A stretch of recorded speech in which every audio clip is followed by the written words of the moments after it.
Hey, this is Chris Brewer from OMG Commerce. I had a situation recently that I thought all of you who are in sales would really enjoy hearing about.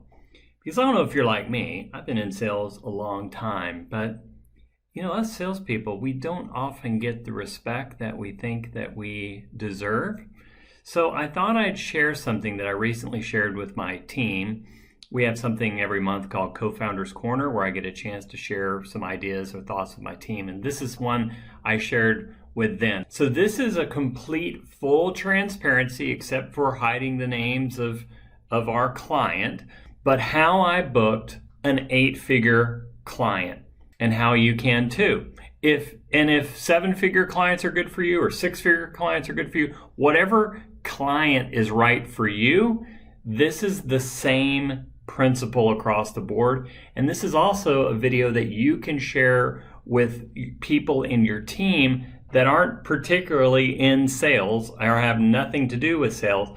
I think you'll find it gives them a new level of respect for what you do on a day in and day out basis.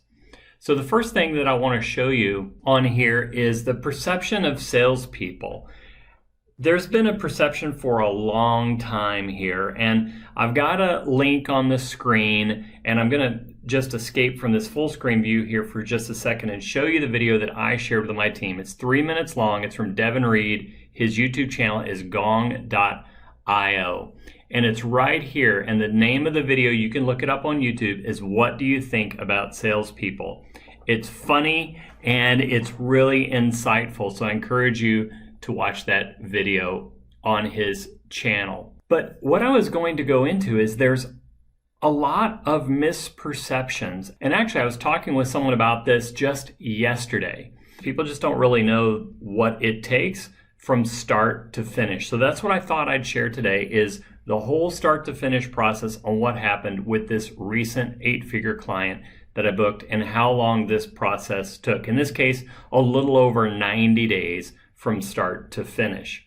So here's the sales process stats. There were 103 interactions with multiple touch points. There were emails involved, videos involved, phone messages, and actual handwritten thank you notes. Those are the different stats. Now what I'm going to show you here are the process from start to finish. I'll call these touch points. And I think it's good to go through each one of these because I think you'll get a lot of value from this. So the first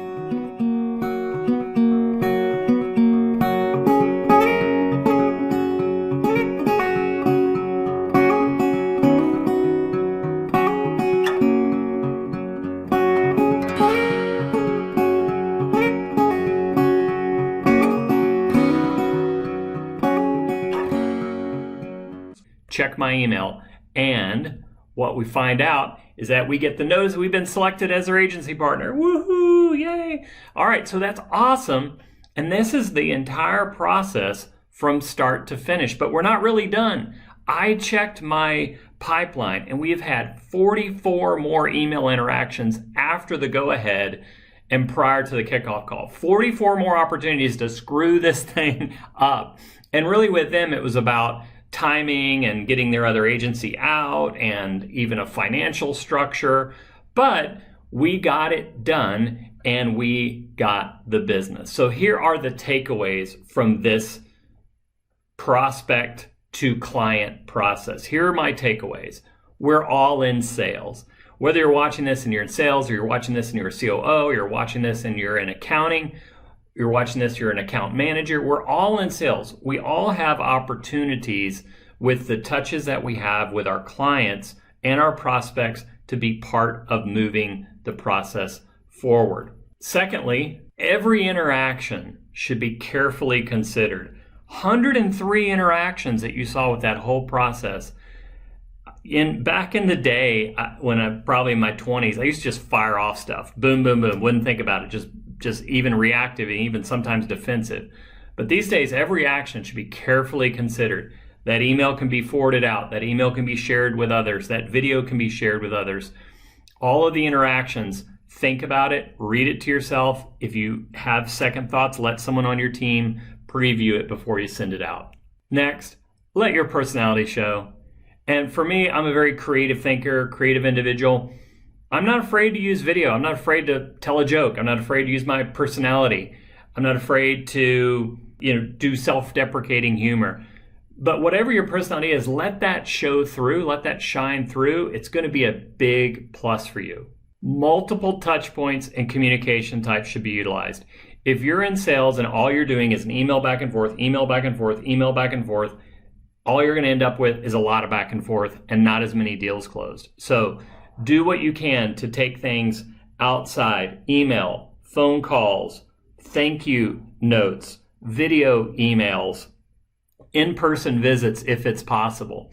All of those multiple touch points and communication types can be utilized for a profitable experience.